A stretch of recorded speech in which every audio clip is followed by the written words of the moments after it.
बाबा, आज येताना बासुंदी घेऊन या ना. अगं, कालच आपण आईचा वाढदिवस होता म्हणून आणली होती ना.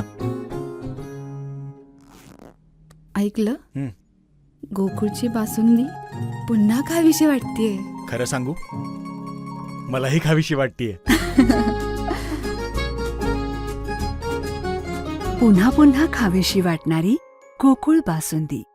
कोणतीही मागणी नसताना आणि 12 जिल्ह्यातील सुपीक जमिनीचा नाश होणार असल्यानं अत्यंत वादग्रस्त ठरत चाललेल्या शक्तीपीठ महामार्गाविरोधात आज आझाद मैदानात हजारो शेतकरी एकवटले.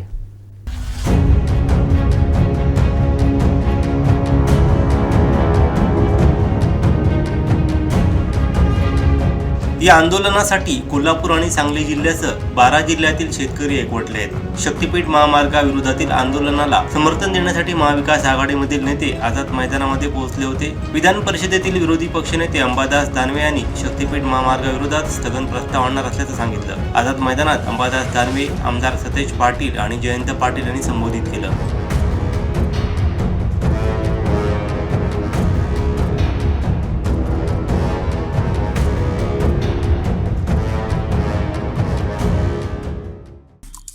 आमचे दिवसभरातले सर्व अपडेट्स, ताज्या घडामोडी आणि थेट लाईव्ह पाहण्यासाठी सबस्क्राईब करा, लाईक करा कोकणचं नंबर 1 महा चॅनल कोकण 7 लाईव्हचं YouTube चॅनल.